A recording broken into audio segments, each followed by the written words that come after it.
ጤና ይስጥልን ክቡራን ተመልካቾቻችን፣ ሲሳይ አጌና ከሉዓላዊ ሚዲያ አርብ ጥቅምት 28 2018 ዓመተ ምህረት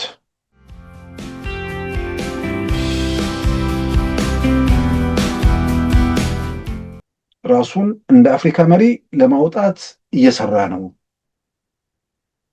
እነሱ የሚመኩባቸው አንዋር ሳዳት አሉ። እንደዛ ለመሆን እንደ ማንዴላ ለመሆን ነው እንትን የሚለው የቀይ ባህር አጀንዳውን ገዝፎ ለመውጣት የቀደሙ ነገስታትን እንትን ለመመለስ ነው የሚሰራው። ዝም ብሎ ለወሬ የጨበጣ ነገር እንዳልሆነ እየተረዱ እየገመገሙ ምን አይነት ባላንጣ ከፊታቸው እንዳለ እየተረዱ ብቻ ሳይሆን እዚህ ጨዋታ ውስጥ ኤርትራንና ሶማሊያን እንዳጫዋች እንደሚመለከቷቸው እዛ ላይ ቃል በቃል የሚያደርጓቸው ውይይቶችን የሰማ ሰው የሚገመግመው ነው።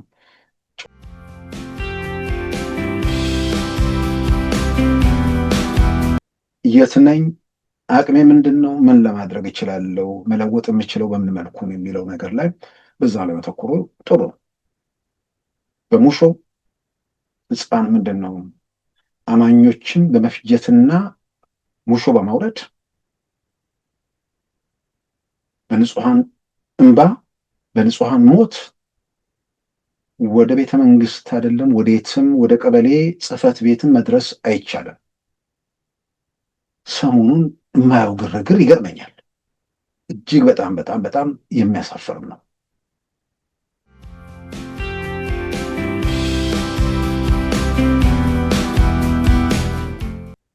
ለአደጋ ማጋለጥ ነው በሚል ያንን ነገር ወደ ግጭት ወደ ውጊያ ባለመግባት ሌላ አማራጭ ካለ በሚል ወደዛ አተኮርኩኝ።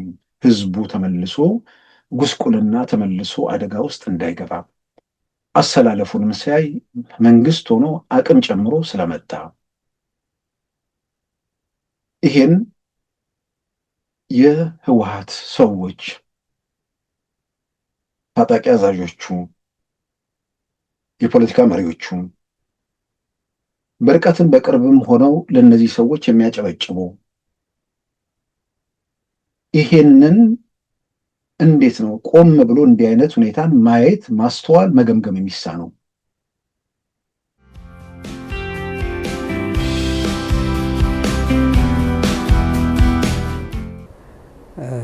አፈሮች አስፈላጊውን ሼር ከሌሎች ወንድሞቻቸው ጋር ለመክፈል ዝግጁ ስለሆኑ ይህን ሀሳብ ነው ያመጣኝ አልኩት። ይህን ዛሬ እሱ አርፈዋል፣ ነገር ግን አልተቀበልም። እኛ ኢንተርናሽናል ስምምነቶች ውስጥ ገብተናልና ያንን ማፍረስ አይቻልም አለኝ። አይ መቼም ፍቃደኝነት ካለ ኢንተርናሽናልም ይሄን ያህል ግዙፍ ሀገር ያለ ፖርት ይኖር የሚል ያለ መሰለኝ ብዬ ትንሽ ለመከራከር ፈለኩ። ግን በፍጹም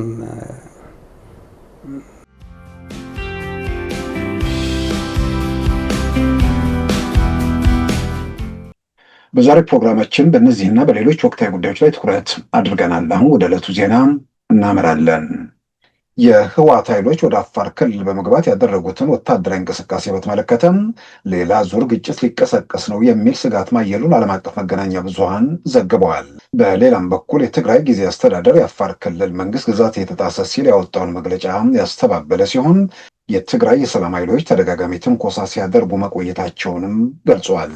እሁድ ዕለትም የጊዜ አስተዳደሩ ባለስልጣናትን ጉዞ ለማወቅ ጥረት ማድረጋቸውን አመልክቷል። የቱርኩ መገናኛ ብዙሃን አናዶሉ የረቡዕን ክስተት የሰላም ስምምነቱ ከተፈረመ ወዲህ አደገኛው ክስተት እንደሆነ ሲገልጽ፣ የኳታሩ አልጀዚራም በክስተቱ ዙሪያ ዘገባን አቅርቧል። ህወሓት በኢትዮጵያ ማዕከላዊ መንግስት ውስጥ የነበረውን የበላይነትና ስልጣኑን ካጣ በኋላ የተከተለው ውዝግብ ግጭት ማስከተሉ በዘገቦቹ ተመልክተዋል። የረቡዕን ግጭት በተመለከተ የትግራይ ጊዜ አስተዳደር ማስተባበያ የሰጠ ሲሆን፣ በሌላም በኩል ከአፋር የሚነሱ የትግራይ ታጣቂዎች ተደጋጋሚ ትንኮሳ ሲያደርጉ መቆየታቸውን በመግለጽ የአፋር ክልልን ወቅሷል።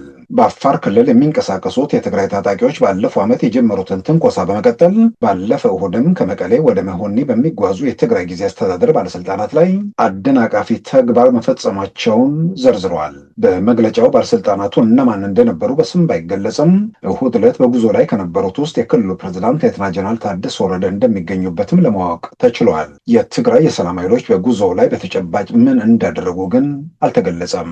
በሌላ ዜና ኢትዮጵያ የጦር መሳሪያዎችን በበርበራ ወደብ በኩል በብዛት እያስገባች ነው በሚል የሶማሊያ ሚዲያዎችና ማህበራዊ መገናኛ ብዙሃን ዘግበዋል። ከሶማሌላንዷ የወደብና የንግድ ከተማ በርበራ ተነስተው ወደ ኢትዮጵያ ግዛት የሚጓጓዙ በርካታ የጭነት መኪናዎች በቀንም በምሽትም በቪዲዮ ተቀርጸው የተሰራጩ ሲሆን ቁጥራቸው የበዛ ፒክአፕ ተሽከርካሪዎችም ተጭነው ሲጓጓዙ ታይተዋል። ኮንቴነር የጫኑ በርካታ የጭነት ተሽከርካሪዎችም በጉዞ ላይ እንደነበሩ ታይቷል። ኢትዮጵያ ከጅቡቲ በተጨማሪ የሶማሌላንዷን በርበራ ወደብ የምትጠቀም በመሆኑ ወታደራዊ ቁሳቁሶች ላይሆኑ እንደሚችሉ ቢገለጽም ተሽከርካሪዎቹ መሳሪያ በደቀኑና ፒክአፕ መኪና ላይ በሚጓዙ ወታደሮች የታጀቡ መሆናቸው የጦር መሳሪያ ይሆናል የሚለውን ጥርጣሬ ያጠናከረው ቢሆንም ስለተጫኑት ኮንቴነሮች ምንነት ግን በግልጽ የታወቀ ነገር የለም። በአቪዬሽን ጉዳይ ላይ ሪፖርት የሚያቀርቡ ዘገባዎች ሰሞኑን ወደ ኢትዮጵያ በርካታ የጭነት አውሮፕላኖች ከዩናይትድ አረብ ኤምሬት በቀጥታ እንዲሁም ከሶማሌ ራስ ገዟ ግዛት ፑንትላንድ ወደ ኢትዮጵያ መብረራቸው ተመልክቷል። ከፑንትላንድ ቦሳሶ ወደ ኢትዮጵያ በአየር የተጓጓዘው ጭነት በመርከብ ይምጣ ወይንም በአውሮፕላን በግልጽ አልታወቀም። ይህ በእንዲህ እንዳለም የራስ ገዟ ፑንትላንድ ፕሬዚዳንት አብዱላሂ ዳኒ ዛሬ አዲስ አበባ ላይ አጭር ቆይታ ማድረጋቸው ተዘግቧል። ከአዲስ አበባም ወደ ዩናይትድ አረብ ኤምሬት ማቅናታቸው ተመልክቷል።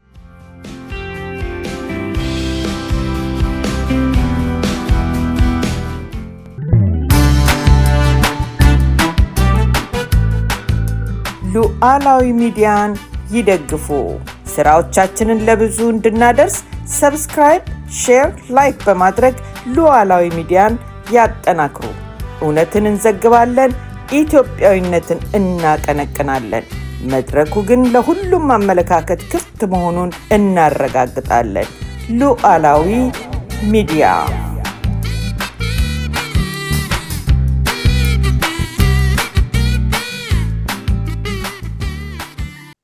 ክቡራን ተመልካቾቻችን የህወሓት ኃይሎች በትናንትናው ዕለት በአፋር አካባቢ ጥቃት መሰንዘራቸውን በተመለከተ የአፋር ክልል ብሔራዊ ክልላዊ መንግስት እንዲሁም በአፋር አካባቢ የሚንቀሳቀሱት የትግራይ ሰላም ኃይሎች የጠቅላይ ሚኒስትር አብይ የአፍሪካ ቀንድ አማካሪ ሚኒስትር አቶ ጌታቸው ረዳ በጉዳዩ ላይ መግለጫ መስጠታቸው ይታወሳል። የአፋር ክልል መንግስት ባወጣው መግለጫ 6 መንደሮችን የህወሓት ኃይሎች መቆጣጠራቸውንና ያንን እንዲያቆሙ በአገር ሽማግሌዎች ቢጠየቁም አሻፈረኝ በማለት ወደዚህ እርምጃ ማምራታቸው ነበር የገለጸው። በዛሬው ደግሞ የትግራይ ክልላዊ መንግስት መግለጫ አውጥቷል።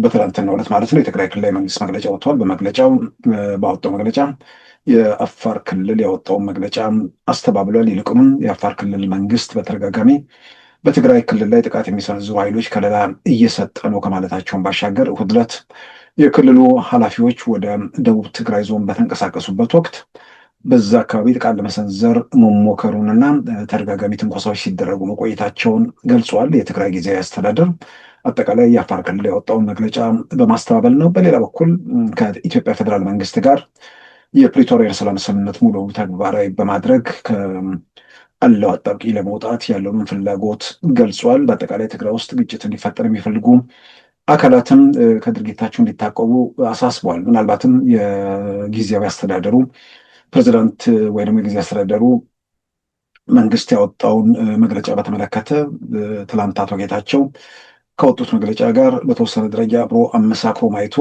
ጥሩ ብዬ አምናለሁ። አንደኛ አቶ ጌታቸው ድርጊቱ በተፈጸመበት ወቅት ከዚህ ድርጊት ጋር በቀጥታ ይገናኛሉ ያሏቸው የክልሉ ጸጥታ ቢሮ ኃላፊ ጀነራል ፍስሐ ኪዳኑና የትግራይ ደቡባዊ አቅጣጫ ሰራዊት ወይ ደግሞ ታጣቂዎቹ አዛዥ ጀነራል ዮሐንስ ነው በዋናነት። እነዚህ ሁለት ሰዎች ከሻዕቢያ ተልዕኮ ተቀብለው ያንን ነገር እየፈጸሙ ነው በሚል የገለጹበት ሁኔታ ነበር።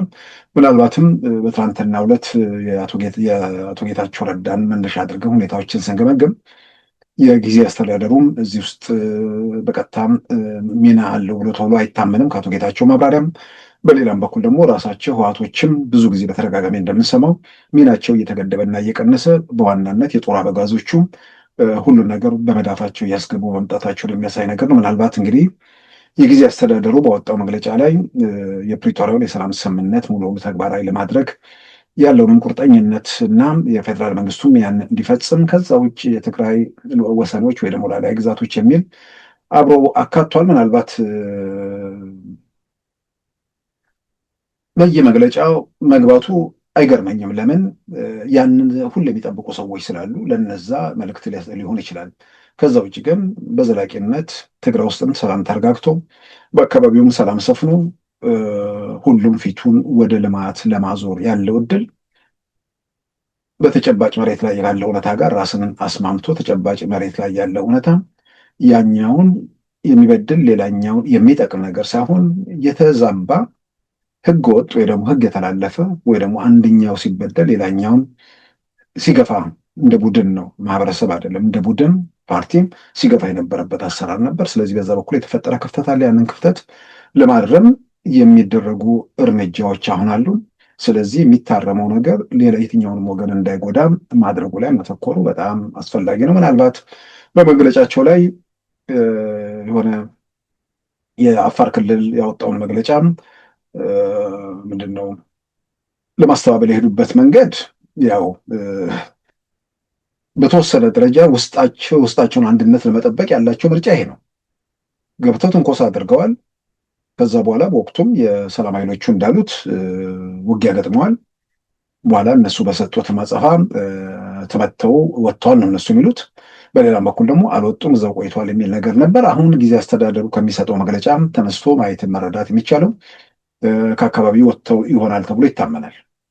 ዞሮ ዞሮ ቆዩም ወጡም ዋናው ነገር ተመልሶ ግጭት ውስጥ ላለመቆየትና ግጭቱ እንዳይቀጥል ለማድረግ እዛ ላይ አተኩሮ መስራት ነው። ምናልባት የቲፒኤልኤፍ ሰዎች አሁን የሚተኩሱት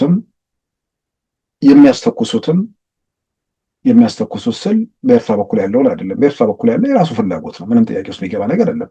ኤርትራ ጦርነቱ እሷ ጋር እንዳይመጣ ትፈልጋለች፣ ወይንም በኢትዮጵያ ወገን የሚነሳው ጥያቄ ስጋት ውስጥ ስለከተታት ያ ነገር ወደ በንግግርም ለመፍታት ፍላጎት ስለሌላት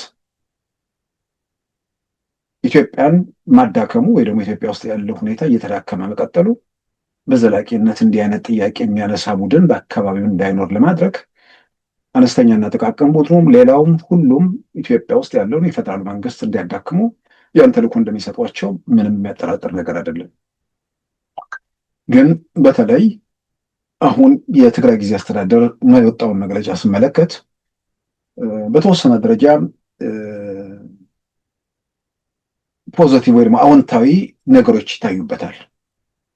ትግራይ ውስጥ ያለው ችግር ከዛ ለማትረፍ የሚፈልጉ ወገኖች እንዳሉ የሚጠቅሰው ነገር አለ። ስለዚህ አሁን ያለውን ተጨባጭ ሁኔታ መሰረት አድርገው ምናልባትም ስልጣንም ከሆነ ጉም ላይ ያለ ነገር ስለሆነ የማይጨበጥ መሆኑን የተረዱ ከወንጀል ተጠያቂነትን ለማረጋገጥ ሲባል ትግራይን ህዝብ መከራና ስቃ ውስጥ ማቆየት እሱም የማይቻል መሆኑን የተረዱ ስለዚህ ከእንዲህ አይነት አዙሪት ውስጥ ወጥቶ ትግራይ ውስጥ የተረጋጋ የፖለቲካ ስርዓት እንዲኖር በኢትዮጵያ ማዕከላዊ መንግስት ውስጥም ተገቢውን ሚና እና ተሳትፎ እንዲኖረው ለማድረግ ከእንዲህ አይነት ከቆየ ከጦርነት አዙሪት ለመፋታት መደረግ ባለበት ነገር ላይ ለመስራት ፍላጎት ያላቸው ሰዎች እዛ ውስጥ ያሉ ይመስላል ከመግለጫው ይዘት ስረዳ። ምናልባት ለእነዚህ ሰዎች እዚህኛው ደረጃ ላይም ላልደረሱ ለሌሎችም የአፋር ነፃነት ግንባር አመራሮች ከነበሩት አንዱ የሱልጣን አልሚራ ልጅ ሱልጣን ሀንፍሬ ከኢሳት ጋር ወደ ዛሬ 10 ዓመት አካባቢ ያደረጉትን ባለፈው ሳምንት ላይ ያቀርበናል። እዛ ላይ የሚገልጹትን ነገር ኃላፊነት የሚሰማው ሰው አቅሙን ገምግሞ ሁኔታዎች ጋር ራሱን አስማምቶ ነገሮች እንዴት ማየት እንደሚችል እኔ የሀንፈሬን ራሴ ሆነኛ ያነጋገርኳቸው ሀንፈሬ አሊሚራ መልሼ ስሰማው ዛሬ ካለው ሁኔታ ጋር ነው ለማዛመር የሞከርኩት። ማዕት ጉዳዮች ነው የሚያነሱት። የኢትዮጵያ ምንድን ነው የሽግግር መንግስቱ ኢትዮጵያ ውስጥ በተጀመረበት ወቅት ማለትም ህወሓት ወደ ኢትዮጵያ የፖለቲካ ስልጣን መጥቶ ሌሎች ቡድኖች ጋር የሽግግር መንግስት በመሰረቱበት ወቅት የሽግግር መንግስቱን ከመሰረቱት ፓርቲዎች አንዱ የአፋር ነጻነት ግንባር ነበር። ያ ደግሞ ሱልጣን አሊሚራ የሚመሩት ግንባር ማለት ነው። ሱልጣን አሊሚራ በዛን ወቅት ደግሞ ሁላችንም እንደምናስታውሰው በሽግግሩ ጊዜ ኢትዮጵያዊነት የሚባለው ነገር ለማኮሰስ በብዙ የተደከመበት የኢትዮጵያ ሰንደቅ ዓላማንም ምን በተመሳሳይ ለማኮሰስ በጣም ጥረት የሚደረግበት ጊዜ ስለነበር በዛን ወቅት ብቸኛ ገዝፈው ጎልተው ብዙዎች የሚያስታውሷቸው የምክር ቤት ወንበር ካላቸው ውስጥ ማለት እሳቸው በቀጥታ ባይኖራቸውም ፓርቲያቸው ወንበር ነበሩ። እዛ ውስጥ እንኳን እኛ እንኳን አፋሮች ግመሎቻቸው የኢትዮጵያን ሰንደቅ ዓላማ ሲያዩ ቀጥ ብለው ይቆማሉ በሚል እዛ ጋር የተናገሩት ነገር ነበር። ብዙ ኢትዮጵያን በወቅቱ የሚያስታውሱትና በአድናቆት ዛሬም ጭምር የሚያወሱት ማለት ነው። ይሄንን በተመለከተ ከዛሬው ጋር ደግሞ በለጠ የሚዛመድ ነገር ሱልጣን ሀንፈሬ አሊሚራ እሳቸው ማርፏል። የዛሬ 5 ዓመት አካባቢ ያንን የተናገሩበትን ኮንቴክስቱን ያመጡታል። እሳቸው ኤርትራ ትገነጠላለች፣ የወቅቱ ሽግግሩ ምክር ቤት አዲስ አበባ በተጠራበት ወቅት የኤርትራ ፕሬዝዳንት አቶ ኢሳያስ አፈወርቂም በታዛቢነት ተሳታፊ ነበሩ። ገና ኤርትራ በይፋም በተባበሩት መንግስታትም ገና እውቅና አላገኘችም። ስለዚህ እዛ መድረክ ላይ የኤርትራ መገንጠል ነገር ሲነሳም ሱልጣን አሊሚራ አይ መገንጠሉ የኤርትራ መገንጠል ዲሞክራሲ ተብሎ የኤርትራ መገንጠል እውን ከሆነ ኤርትራ ውስጥ ያሉትም አፋሮች ድምፅ የመስጠት መብታቸው ይጠበቅ። ከኢትዮጵያ ጋር ነው መኖር የሚፈልጉት ወይስ ከኤርትራ ጋር ነው? ይህም ለምን መብታቸው አይከበርም ብለው እዛ ሲጠይቁ ፕሬዝዳንት ኢሳያስ ስብሰባውን ረግጠው ወጡ ይላሉ ሱልጣን ሀንፈሬ አሊሚራ። የቀይ ባህር ጉዳይ ምን አለ፣ ሁሌም አንዳንዴ ሰው አእምሮ ውስጥ የሚብላላ ነገር ነው። ስልጣን ላይ ያለ መንግስት አፍኖ ስለቆየ ሁሌ ታፍኖ ይቀራል ማለት አይደለም። የታፈነ ነገር ለጎረቤትም ለራስም ለማንም የሚጠቅም ነገር አይደለምና በአንድ በኩል ከእንትን ጋር የተያዘውን ነገር ነው። ሱልጣን አሊሚራ ያንን አንስተው ፕሬዝዳንት ኢሳያስ ስብሰባውን ረግጠው ወጡ። ህወሓት የኢትዮጵያን ማዕከላዊ መንግስት ከተቆጣጠረ በኋላ ሌላው ያደረገው በራሳቸው አቅም ያላቸው የፖለቲካ ንቅናቄዎችን ለምሳሌ የኦሮሞ ነጻነት ግንባር በሽግግሩ ምክር ቤት ውስጥ ካሉት 86 የፓርላማው ወንበሮች ከህወሓት ቀጥሎ ማለትም ከኢህአዴግ ቀጥሎ ቀጣዩን ወንበር ያዘው እሱ ነበር። ህወሓት፣ ብአዴን፣ ኦህዴድ 10-10-30 የኢትዮጵያ ዴሞክራሲያዊ መኮንኖች አብዮታዊ ንቅናቄ 2-32 በኢህአዴግ ሲያዝ የኦሮሞ ነጻነት ግንባር 12 ወንበር ነበረው። ከዛ 1 ዓመት ነው የቆየው። 1 ዓመት ከሐምሌ 83 እስከ ሰኔ 1984 ከዛ በኋላ ያው ጦርነት ተከፈተበት ሄደ። በኋላ የኦሮሞ ነጻነት ግንባር ወደ ኢትዮጵያ ፖለቲካ ለመመለስ ጥረት የተደረገው አስገራሚ በሆነ መንገድ ምርጫ 97 ትልቅ ነውጥ ተፈጥሮ የራሱ ስልጣን ላይ ያለው መንግስት በዛ ሁሉ ግድያ ተቀባይነቱ ምናምን ጥያቄ ውስጥ በገባበት ወቅት አቶ መለስ በአንድ መድረክ ላይ ይናገራሉ። ከ97 ጀምሮ 97 እና 98 የኦሮሞ ነጻነት ግንባር መሪዎችን ለማነጋገር ጥረት አድርጌያለሁ ይላሉ እሳቸው። መቼ ነው ያደረጉት? መቼ ነው ያባረሯቸው? 84 አባረሯቸው። ወንበሩ መነቅነቅ ሲጀምር ወንበሩ ደግሞ የተነቀነቀው ኢትዮጵያ አጀንዳ በሚያነሱ ኃይሎች ስለሆነ ያንን ባላንስ መስሪያ እንደገና ኦሮሞ ነፃነት ግንባርን አምጥቶ ማስፈራሪያ ለማድረግ የተደረገ ጥረት ነበር። ያው እንዳሰቡትና እንዳቀዱት በዛ መልክ የሚመጣ አልነበረም። በኋላ ደግሞ ነገሩ ሲሰክን ይሄ የፖለቲካ መስመር አንድ ነገር ላይ እልባት ማግኘት አለበት ብለው በንግግር በሰላማዊ መንገድ አሁንም እድሎች ካሉ በሚል የኦሮሞ ነፃነት ግንባር መስራች የነበሩት አቶ ሌንጮ ለታ ወደ ኢትዮጵያ ተመልሰው ለማነጋገር ጥረት አድርገው ነበር። ምንድን ነው ከሸራተን ሆቴል ሳይወጡ ካልተሳሳቱ ሸራተን ይመስለኛል አነጋግሬያቸዋለሁ። ከሆቴል ሳይወጡ ወደ መጣችሁበት ተመለሱ ተብለው ከሀገር ወጥተዋል። የቲፒኤልኤፍ ወይ ደግሞ ስልጣን ላይ የነበረው የፖለቲካ ሴራ የነበረበትን ይሄንን አሁንም ማነሳው ሀንፍሬ አሊሚራ ሱልጣን ሀንፍሬ አሊሚራ የሽግግሩ መንግስት ብዙ ጊዜ የምናስታውሰው ከኦሮሞ ነፃነት ግንባር ጋር የነበረውን ብቻ ስለሆነ ሀንፍሬ አሊሚራ እና የአፋር ነፃነት ግንባር የአፋር ክልልን በበላይነት በምርጫ አሸንፈው ከያዙ በኋላ እሳቸው ፕሬዝዳንት ሆነው ነበር። ከዛ በኋላ በታንክ የተደገፈ መፈንቅለ መንግስት ተደረገብኝ ነው የሚሉት። አሁንም ነገሩ እሱ ጋር አይደለም። ከዛ ወጡ። ሀንፍሬ አሊሚራ በኋላ ሁኔታዎች እንትን ሲሉ ወደ አገር ቤት የኢትዮጵያና የኤርትራ ጦርነት ሲፈነዳ አሁን ደግሞ እርሳቸው ወደ አገር ቤት የሚገወጡበት እድል ተከፈተላቸው ወይ ደግሞ ጥሪ ተደረገላቸው። ከኦሮሞ ነፃነት ግንባር ከምንድን ነው ምርጫ 97 ትንቅንቅ ሲፈጠር የኦሮሞ ነፃነት ግንባርን ፍለጋ ውጣ ውረዱ ተጀመረ። የኢትዮጵያና ኤርትራ ጦርነት ሲጀመር ደግሞ የአፋር ንቅናቄዎች ምናምን ወደ ማፈላለጉ ተሄደ። ሱልጣን ሀንፍሬ አሊሚራ ከመጡ በኋላም አቶ መለስን ሳናግረው በራሳቸው መንገድ እነዚህ ሰዎች ጦርነቱን ጀምረዋል። ስለዚህ አሁን እዚህ ላይ ከተደረሰ አሁን ጥያቄው አሰብን ለምን አናስመልስም ብዬ መለስን ጠየቅኩት። አይ እሱን ነገር እኛ እናነሳውም ብሎ መለሰልኝ ይላሉ። 99 ፌብሩዋሪ ተመለስኩኝ።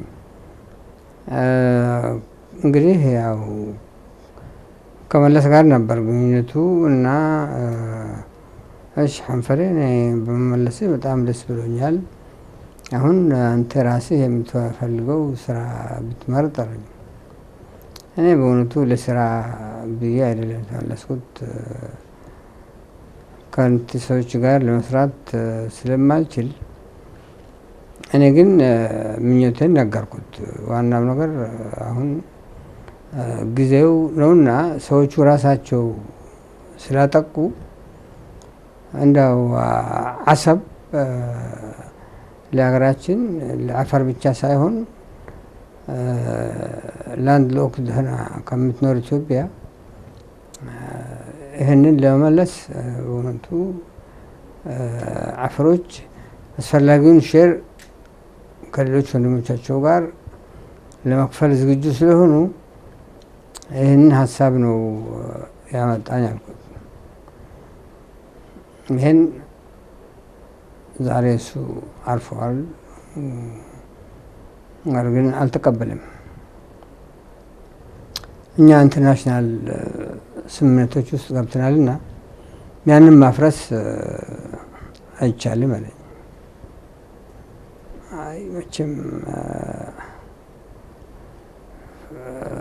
ፍቃደኝነት ካለ ኢንተርናሽናልም ይሄን ያህል ግዙፍ ሀገር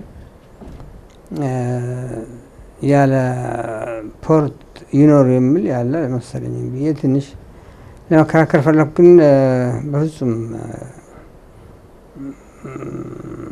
እንደማይንቀሳቀስ አየሁ እና ከዛ በኋላ ወደ ስራ ጉዳይ እንመለስ፣ ይህንን እንተውና አለኝ። ይሄ የዛሬ ሳምንት አካባቢ ሉዓላዊ ላይ ተለቀቀ። አሁንም ማንም ሰው የሚያየው ነው። ሙሉ ቃለ ምልልሱ እዛ ላይ ያለ ነው። እንደዛ አለኝ ይላሉ። የባህር በር ጥያቄን በተመለከተ እንግዲህ ሱልጣን አሊሚራ የሽግግር መንግስቱ ሲጀመር በኋላ ደግሞ ጦርነቱ ሲጀመር ሀንፍሬ አሊሚራ ይህን አንስተዋል። የኢትዮጵያ ተቃዋሚዎች በየመድረኩ በየአደባባዩ ሲያስተጋቡት የቆዩት ጉዳይ ነው። ልዩነቷም ጉዳዩ ወደ መንግስታዊ አጀንዳ ከመሆኑ ጋር ተያይዞ ነው። በዋናነት ይህን ነጥብ ያነሳሁት አንፍሬ አሊሚራ ጋር ስለመጣው ነው። ወደ ህዋቶቹ ጉዳይ ነው እሳቸውን የወሰደኝ። ህዋቶቹ በአፋር ክልል የሰነዘሩት ጥቃትና በአጠቃላይ እዛ አካባቢ ወደ ግጭት ለመሄድ ያላቸው ፍላጎት ሲታይ አንፍሬ አሊሚራ ምን ይላሉ? የመጀመሪያውን ከስልጣን በጉልበት ካባሯቸው በኋላ 17 ዓመት ታገልን። አሁን መልሼ ልታገል ወይ ወጣቱን ልጅ እንደገና ልንቀሳቀስ ወይ ብዬ በዛ መልክ አሰብኩ። አሁን ህወሓት መንግስት ነው። እንደ ድሮ የአንድ አካባቢ ተወጣቂዎችን ብቻ ሳይሆን ሀብትም ሁሉንም የኢትዮጵያ እንትኖች ይዞ በነዛ ሁሉ ነው የሚጠቀመው። ስለዚህ የትግራይ ምንድን የአፋርን ህዝብ ለአደጋ ማጋለጥ ነው በሚል ያንን ነገር ወደ ግጭት ወደ ውጊያ ባለመግባት ሌላ አማራጭ ካለ በሚል ወደዛ አተኮርኩኝ። ህዝቡ ተመልሶ ጉስቁልና ተመልሶ አደጋ ውስጥ እንዳይገባ አሰላለፉንም ሲያይ መንግስት ሆኖ አቅም ጨምሮ ስለመጣ ይሄን የህወሓት ሰዎች ታጣቂ አዛዦቹ፣ የፖለቲካ መሪዎቹ በርቀትም በቅርብም ሆነው ለነዚህ ሰዎች የሚያጨበጭቡ ይሄንን እንዴት ነው ቆም ብሎ እንዲህ አይነት ሁኔታን ማየት ማስተዋል መገምገም የሚሳነው? ያኔ ዛሬ 5 ዓመት በአየር ላይ የሚንሳፈፍ በወጉ መሬት ያልረገጠ መንግስት፣ የጸጥታ መዋቅሩን እነሱ የያዙበት መንግስት፣ ሚሳኤሉንም ሁሉንም የነጠቁት ኃይል ያኔ መንግስት መሆን 4 ኪሎ መድረስ ካልቻሉ አሁን እውነት ለመናገር ያኔና አሁን ያላቸውን አቅምና ቁመና በአንጻሩ መንግስት ካለበት ደረጃ ጋር ስናስተያይ በዝሆንና በጥንቸል ደረጃ ያለ ልዩነት ነው። በማናቸው መመዘኛ እውነታው ይሄ ነው። ከምንም በላይ ደግሞ የቆሙበት መሬት የነሱ አለመሆኑ በተለያየ መንገድ እየታየ ነው። ግን የነሱ ስላልሆነም እዛው ቦታ ላይ ጦርነት፣ ግጭት ሲካሄድ ደግሞ ህብረተሰቡ በቀጥታ በተዘዋዋሪ መጎዳት ነገር አለ እና ምናልባት አፋር አካባቢ ላይ ካደረጉት ነገር ጋር ተያይዞ ይሄንን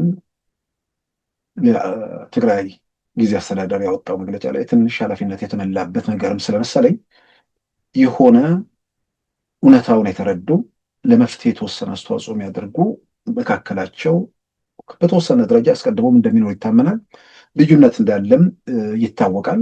አሁን ደግሞ እንዲህ አይነት መግለጫው ላይ ሲታይ ይሄ የሚሄዱበት መንገድ እጅግ አደገኛ መሆኑን የተገለጠላቸውና ያን የተረዱ ሰዎች ከመካከላቸው መገኘታቸው ተስፋ የሚሰጥ ነገር ነው። በሌላም በኩል እነዚህ ሰዎች ከደጋፊዎቻቸው በተለያየ መንገድ ማህበራዊ ሚዲያ ላይም ሆነ ነጋዴም ይሁን ያው ነጋዴ ምናምን አካባቢ አሁን ይሄ ነጋዴ ምናምን አስገራሚ ነው እኮ ሲዘርፍ ወይ ደግሞ ግብር ሲደብቅ እየፋፋ የነበረ አሁን የአይነት መንገድ ስለተዘጋበት እንጂ እሱ የትግራይ ህዝብ ስቃይና መከራ አይደለም። ለአንዳንዱ የሚታየው የማይለወጥ የማይመለስ ነገር ነው። ምናልባት ከናካቴው በውንብድናና በወንጀል ተግባር ተባባሪ በመሆናቸው ሲደረስባቸው የበለጠ አደጋው ከባድ ነው። ይሄ ለቲፒኤልኤፎቹ ብቻ አይደለም። ይሄ በየዘሩ ተጓድነው በየስርቻው ለሚርመጠመጠው ሁሉ እንደዚህ አይነት እንትኖች ናቸው የሚደግፉት። ይሄ ነጋዴ ምናምን የሚባለው ማለት የኃላፊነት የሚሰማው እውነታውን የሚረዳው ችግሩን የሚገነዘበው ሳይሆን ይሄ በሆነ መንገድ በአቋራጭ ምናምን ለመክበር የሚሞክር የሆነ ግብር ሲመጣበት ይሄኛውን ግብር እኮ ግብር ባልከፍል ኖሮ ሀብቴ እንደዚህ ይሆን ነበር፣ ግብር ከፍለ ሀብት እየጨመርክ መሆኑንም መገንዘብ አንዳንዴ ጥሩ ነው። ያንን ስል በተደራጀ መንገድ በሌብነት ነጋዴው ምናምን የሚያሰቃዩ ሰዎች መኖራቸው ተደጋግሞ የተገለጸ ነገር ስለሆነ እሱን ክጄ አይደለም። የተሟላ በተለይ በገቢዎች አካባቢ የተደራጀ ዘረፋ እንዳለ ብዙ ጊዜ የሚነሳ ነገር ነው። ምናልባት ብዙ ጊዜ ባለሙያዎችም ራሱ በመንግስት በኩል እንደ አማራጭ የሚነሳውን ነገር እሱን ደጋግሞ ማተኮር ያስፈልጋል።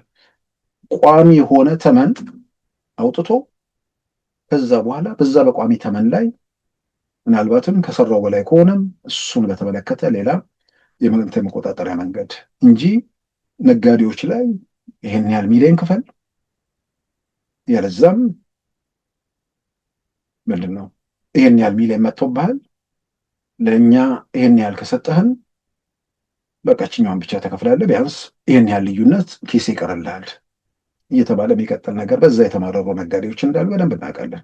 ምንም ጥያቄ የለውም። አንዳንዴ ኢትዮጵያ ውስጥ ባሉ ፖለቲካ ጉዳዮች ላይ አንዳንዴ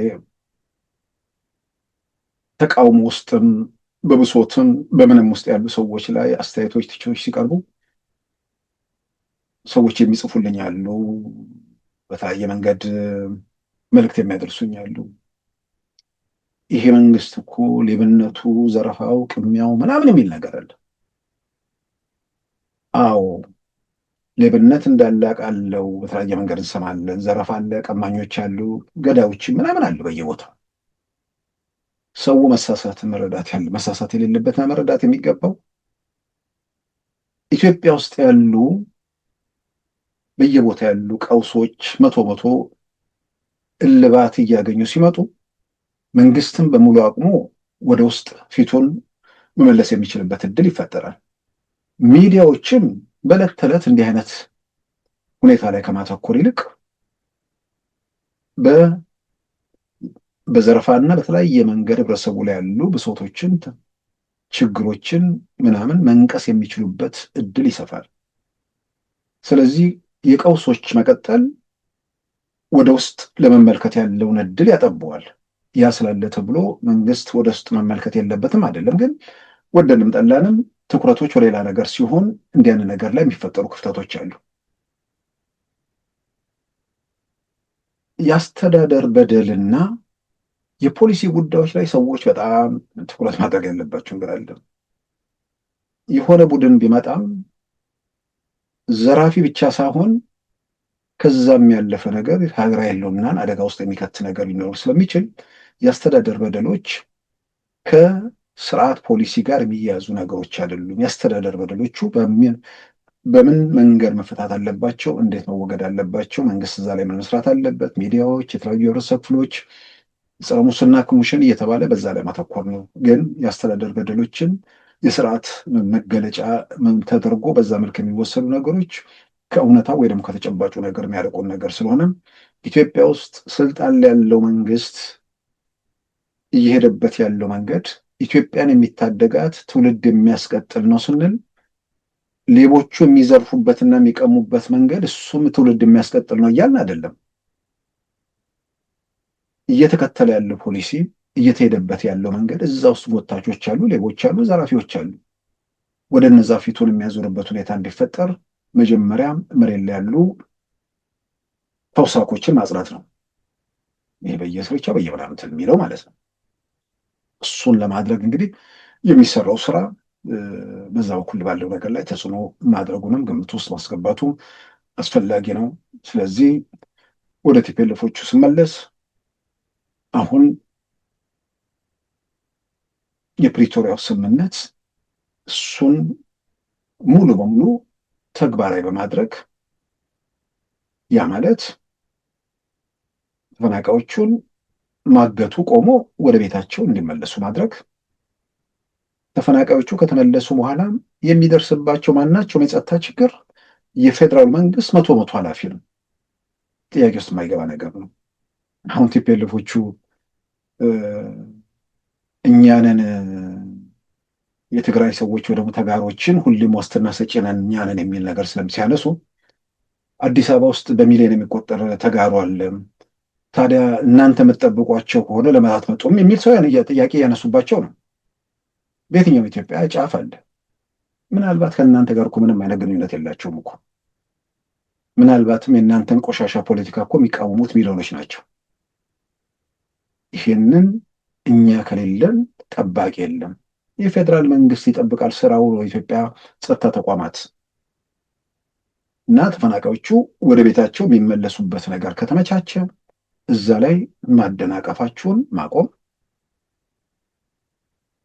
የዲዲአር ፕሮግራም በተገኘው የኢትዮጵያ መንግስት ወይ ደግሞ እርዳታ ሰጪዎቹ በእንትን ባሉት መሰረት ወደ ታጣቂዎቹም ወደ ማህበረሰቡ የመመለሱን ነገር ማጠናከር፣ በየስርቻው በየምናምን የደበቃችሁት መሳሪያዎች አሁን ቶሎ ብሎ መመለስ፣ የፕሪቶሪያ ስምምነት ላይ ታጥቃችሁ እንድትዋጉ እንድትሰለጥኑ ወይ ደግሞ ሌላ ነገር እንድታደርጉ የሚፈቅድ ነገር የለም። ታጥቃችሁም ተደራጅታችሁም የምትለውጡት ነገር እንደሌለ ከታወቀ የትግራይን ህዝብ እፎይታ ስጡት፣ እረፍት ስጡት፣ ሰላሙን ደህንነቱን አታውቁት። ከዛም አልፎ ለሌላው ኢትዮጵያዊ መከራ አትሁኑ። ስልጣን ላይ ሆናችሁ መከራ ነበራችሁ፣ ከስልጣን ወርዳችሁ መከራ ሆናችሁ ቀጠላችሁ። አንድ ቦታ ላይ ማብቃት አለበት ይሄ ነገር እና ይሄንን ሁኔታ በተመለከተ አይቻልም፣ የሚለወጥ ነገር የለም የሚለው ብቻ ሳይሆን በሆነ ተአምር የሚለወጥ ነገር ቢኖር ደጋግሜ ይህችን ነገር የምናገራት እስቲ ቁጭ ብለው ማንም ሰው ተወያይቶ ከዚህ ውጭ መፍትሄ አለ፣ አማራጭ አለ? የሆነ ተአምር የኢትዮጵያ መንግስት የሆነ ተአምር ተፈጥሮ እንደው የሆነ ዩፎ ምናምን ነገር ወሰደውን በልና እነሱ 4 ኪሎ ቢደርሱ ማን ምን ይፈልጋል? ማን ምን ያገኛል? የዚህ እንቅስቃሴ ባለቤት የኤርትራ መንግስት ነው። የኤርትራ መንግስት ምን ይፈልጋል? ህወሓትን እንዴት ይመለከተዋል? እግርና እጅ ያለ ህወሓት 4 ኪሎ ትቶ ወደ አስመራ ይመለሳል? ይህንን ማንም ሰው ቆም ብሎ ወሰዱ። ኢትዮጵያ እንደ ሀገር መቀጠሏ በፊት እንደዛ ላይ ያስቡ ይችላሉ። አሁን ግን ጫፍና ጫፍ ከጠቅላይ ሚኒስትር አብይ መንግስትም ከህወሓት መንግስትም ጋር ተነጋግሮ ያልተፈታ የትኛውም የኢትዮጵያ መንግስት ደግሞ ሲመጣ የሚነሳና የሚቀጥል ጥያቄ መሆኑም ስለሚታሰብ ህወሓትን እግር እጅ አሳጥቶ ሌሎችንም በየሰፈራቸው እንደ ጎበዝ አለቃ እንዲፈነጩ መንገድ ጠርጎ ያው የሚተራመስ አካባቢ ለማድረግ ካልሆነ በስተቀር ያም ኤርትራ እንደማይጠቅማት ግልጽ ነው። ነገር ግን ቢያንስ ጥያቄው ተደራጅቶ እንዳይቀርብ እዛው እንደ ሊቢያ የብዙ ጎበዝ አለቆች መጫወቻ ሀገሪቱ የምትሆንበት ሁኔታን ለመፍጠር የሚደረግ ነገር ነው። 4 ኪሎ ሄዳችሁ መንግስት መሆን አትችሉም፣ ተአምር ተፈጥሮ እንኳን ቢሆን። ስለዚህ ምንድን ነው የምናገኘው? ከኤርትራ ጋር ተጣምረን ቢሳካልን ምን እናገኛለን የሚለውን ትንሽ እንዴት ሰው ቁጭ ብሎ ያስባል? ያውም የትግራይን ህዝብ መልሰው ለመከራ፣ ለስቃይ፣ ለሰቆቃ እየዳረጉት በማናቸው መመዘኛ ከፕሪቶሪያ የሰላም ስምምነት ውጭ እነሱንም አጠቃላይ ኢትዮጵያንም የሚታደግ ምንም ነገር የለም አሁን ባለው ሁኔታ ከህወሓት ጋር ባለው ሁኔታ ውስጥ። ስለዚህ ይሄን ቆም ብሎ ማየት መመርመሩ በየአጋጣሚው ከርቀትም ከቅርብም ሆኖ የሚንጫጫውን ይሄንን በጥሞና ቢያዩ ቢመረምሩ በጣም በጣም ተገቢ ነው። አንድ የምትጠሉት የማትፈልጉት መንግስት በኢትዮጵያ ምድር አለ። እንግዲህ የመውደድ የመጥላት የየሰው ምርጫ ወይ ደግሞ የየቡድኖቹ ምርጫ ነው። ግን ስለጠላኸው እንደማይሄድ ካወቅ፣ ስላልወደድከው እንደማይተን ከተረዳ፣ ስለዚህ ከተቻለ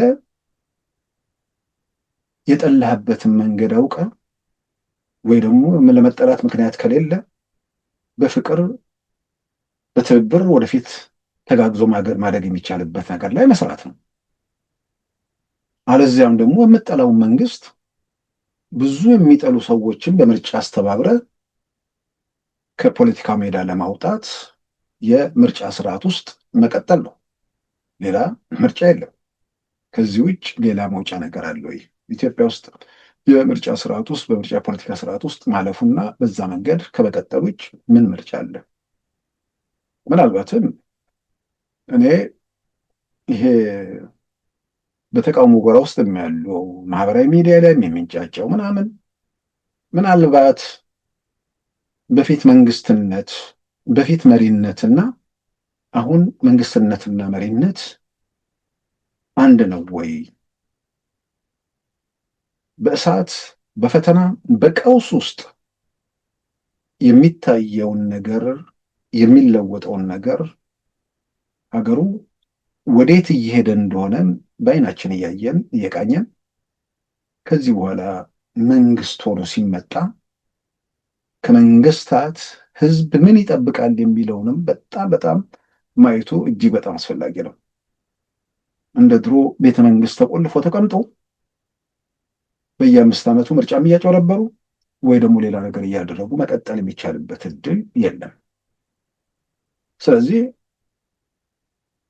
በጣም ትርጉም ያለው አደረጃጀትና አሰባሰብ ውስጥ ገብቶ ወደ ሆነ ነገር ውስጥ ማምራቱ በጣም በዲሞክራሲያዊ ምርጫም ለማለፍ ያ መንገድ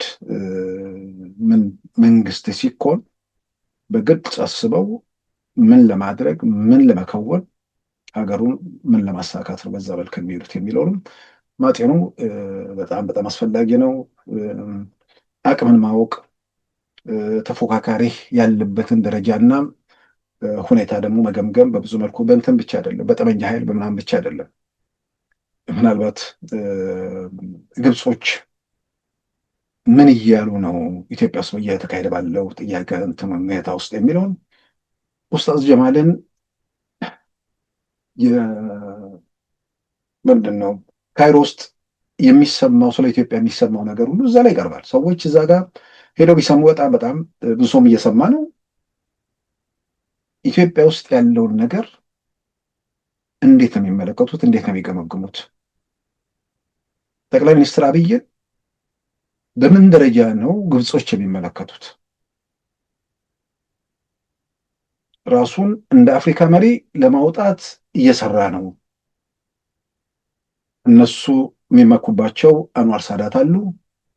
እንደዛ ለመሆን እንደ ማንዴላ ለመሆን ነው እንትን የሚለው የቀይ ባህር አጀንዳውን ገዝፎ ለመውጣት የቀደሙ ነገስታትን እንትን ለመመለስ ነው የሚሰራው። ዝም ብሎ ለወሬ የጨበጣ ነገር እንዳልሆነ እየተረዱ እየገመገሙ ምን አይነት ባላንጣ ከፊታቸው እንዳለ እየተረዱ ብቻ ሳይሆን እዚህ ጨዋታ ውስጥ ኤርትራንና ሶማሊያን እንዳጫዋች እንደሚመለከቷቸው እዛ ላይ ቃል በቃል የሚያደርጓቸው ውይይቶችን የሰማ ሰው የሚገመግመው ነው። ጨዋታው ይሄ ሎካል መሆኑ አብቅቶ ዓለም አቀፋዊ እየሆኑ ነው ሰዎቹ በኢትዮጵያ ምድር ያሉት። ስለዚህ ለዛ የምትመጡን መሆናችሁንም በተወሰነ ደረጃ ራስን ማረጋገጡን ብዙ ጥሩ ነው። ስለዚህ የሚታየውን የሚጨበጠውን የሚዳሰሰው ነገር ላይ ተመርኩዘው የት ነኝ፣ አቅሜ ምንድን ነው፣ ምን ለማድረግ እችላለሁ፣ መለወጥ የምችለው በምን መልኩ ነው የሚለው ነገር ላይ በዛ ላይ መተኮሩ ጥሩ ነው። በሙሾ ህፃን ምንድን ነው አማኞችን በመፍጀትና ሙሾ በማውረድ በንጹሐን እንባ በንጹሐን ሞት ወደ ቤተ መንግስት አይደለም ወዴትም ወደ ቀበሌ ጽህፈት ቤትም መድረስ አይቻልም። ሰሞኑን የማየው ግርግር ይገርመኛል። እጅግ በጣም የሚያሳፍርም ነው። እንዴት ነው ንጹሐን ሰላማዊ ሰዎች ኢትዮጵያ ውስጥ የሚካሄደው የፖለቲካ ንትርክ ውስጥ የሌሉበት እነሱን እየገደሉ እነሱን እየፈጁ ገዳይና ሙሾ አውራጅ መንደሩን እያቀለጡት ግድያው እንዲቀጥል የሚደረጉ ጥሪዎች ምን የሚፈይደው ነገር አለ? አንዳንድ ፓርቲ ነን የሚሉ ሳንት ስል እጅግ በጣም ይገርመኛል። እንዴት ሞራል ሰው ልጅ አይኖረውም? እንዴት ህሊና የሚባል ነገር የሆነ ስፍራ ውስጥ አይኖርም? ቀይ በየቀበሌ መንደር በየቤቱ ቆሞ መንግስት ሊጠብቅ አይችልም። የሚገደሉበትና ገዳዮቹ ከዚህ ድርጊት የሚጣቀሙበት ነገር ላይ ምን ይደረግ የሚለው ላይ ማተኮሩ ለማንም አስፈላጊ ነው። በየትኛው እንኳን ገጠር መንደር ውስጥ ከተማም ውስጥ የሰው ልጅ እኮ ሁሉም ስርዓት አልበኛ ቢሆን እኮ ስንት ሚሊዮን ጠባቂ ነው? ስንት ሚሊዮን ሰንትን ነው ታጣቂ ኃይል ወይ ደግሞ ሰንትን ነው ሀገር ሊጠብቀው? የሰው ልጅ ክፋት በክፋት ተጸንሶ ልል አልችልም። ምናልባትም በክፋት ተጸንሶ በክፋት ተወልደው በክፋት ያደጉም ሊኖሩ ይችላሉ። የየግለሰቦች ባህሪ ስለሆነ ማለት ነው። እንዲህ አይነት አረመኔዎች፣ አውሬዎች ይኖራሉ። እንደዚህ አይነት አረመኔዎች በሆነ መንገድ የሚፈጽሟቸውን ወንጀሎች፣ ጥቃቶች በተወሰነ ደረጃ ለመቆጣጠር የሚቻልበት እድል ሊኖር ይችላል። ግን 100% እንዲህ አይነት ነገር መቆጣጠር አይቻልም። ገጠር ቀበሌ ውስጥ ጸጥታ ኃይል ማቆም አይቻልም።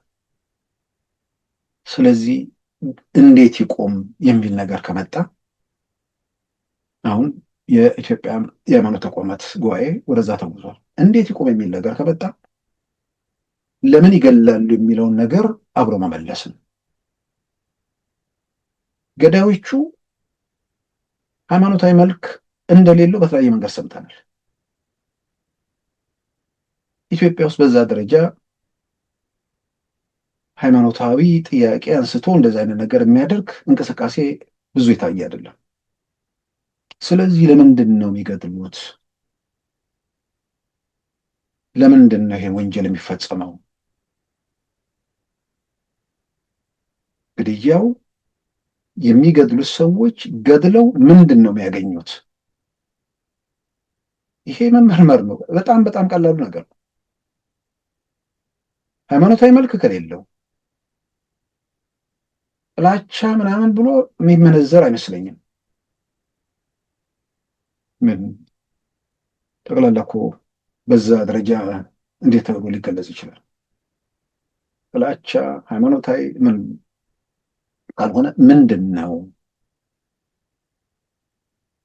የሚለውን ሲጠይቅ አንድ ሰው ወደኋላ ተመልሶ ከለውጡ ማግስት ጀምሮ በተለያየ ቦታ ብሔርን መሰረት ያደረጉ ግድያዎች ለምን ተደረጉ የሚለውን አብሮ ማየት፣ ግድያዎቹ በቪዲዮ እየተቀረጹ ሙሾ አውራጆቹ እጅ ደግሞ በፍጥነት የሚደርሱበት ሁኔታ መገምገም። ስለዚህ ገዳይና ሙሾ አውራጅ በንጹሐኑ ኢትዮጵያን ደም ፖለቲካ ለመስራት ሲሉ ሲያደርጉት ኖረዋል። ቅድም የተናገርኩት ነገር ነው። ሚሳኤል የያዘው ኃይል ይሄንን ተማምኖ ነበር በተወሰነ ደረጃ። ያኔ ግርግር፣ ንጹሐን እየገደላሉ፣ መንግስት ማስተዳደር አልቻለም ምናምን፣ ገዳዮቹ ይገድላሉ፣ ሙሾ አውራጆቹ ያወርዳሉ፣ ህግና ስርዓት አልተከበረም እየተባለ ብዙ ይነገር ነበር። ባለሚሳኤሎቹ የዛን ጊዜ በዚህም ጭምር ተደፋፍረው ያው ተኮሱ።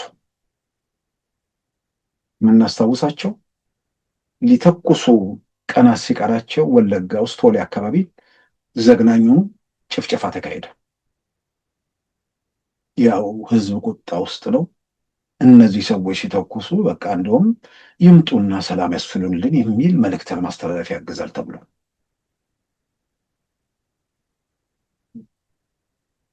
አሁንም ያኔ ባለሚሳኤሎቹ ሚሳኤሉ በእጃቸው በነበረበት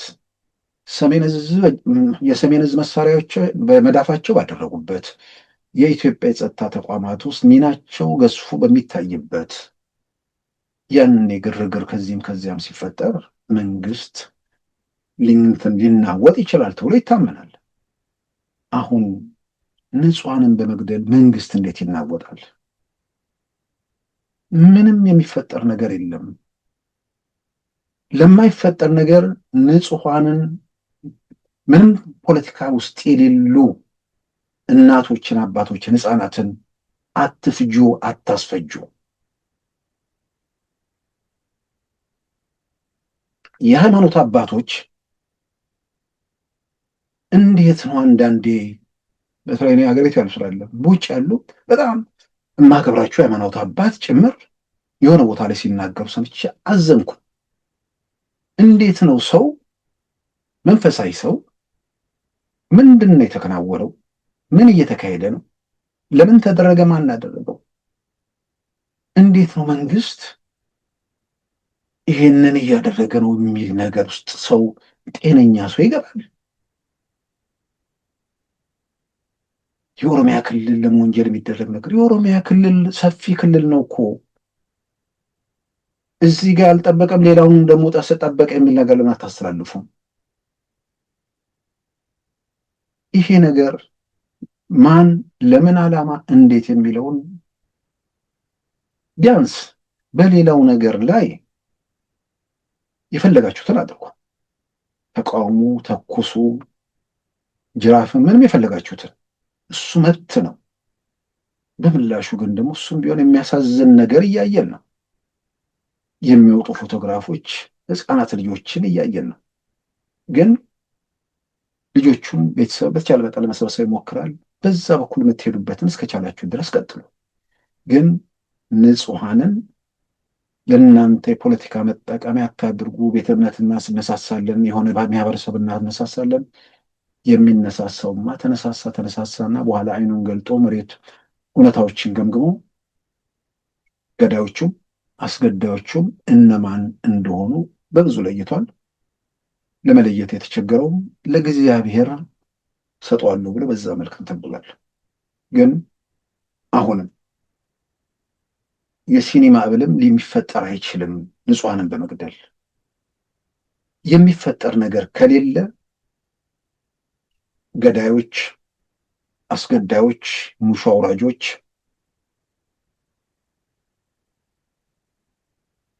በምን ለመናችሁ ግን መስማት ከቻላችሁ በዚህ 4 ኪሎ አይደለም የቀበሌ ደጃፍ የቀበሌ ሊቀመንበር ወንበር ጋር መድረስ አይቻልም። ስለዚህ ንጹሐንን ከመግደል በንጹሐን ደም ፖለቲካ ከመቆመር ውጡ። ፖለቲካውን አዘምኑትና ወደ ተሻለ ምዕራፍ ሰው እንዲሸት አድርጉት። የሬሳ ፖለቲካን ወደ ቤተ መንግስት ለመግባት አትጠቀሙበት እና ምናልባት የኢትዮጵያ ፖለቲካ ወጣቶቹም በደንብ ወደፊት መጥተው በተቃውሞም በምኑም የራሳቸው ሚና የሚጫወቱበት እድል ሲፈጠር እንዲያን ቆሻሻ ጉዳዮች እየተጠረጉ በደንብ ማሰብ የሚችሉ ወደፊት የሚመለከቱ ወጣቶች ሂደት ውስጥ ሚናቸው እየጎላ ሲመጣ እንዲህ አይነት ቆሻሻ እየመከነ እየተጠረገ ይሄዳል ብዬ አምናለሁ። ክቡራን ተመልካቾቻችን የዛሬ አርብ ጥቅምት 28 2018 ፕሮግራማችን በዚሁ ተጠናቋል። ተነስተልን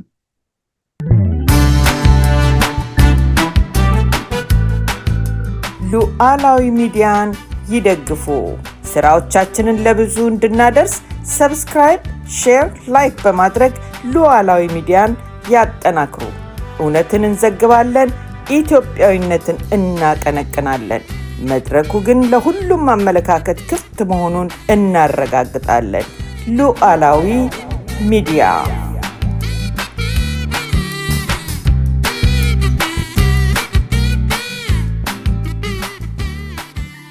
የዛሬ አርብ ጥቅምት 28 2018 ፕሮግራማችን በዚሁ ተጠናቋል።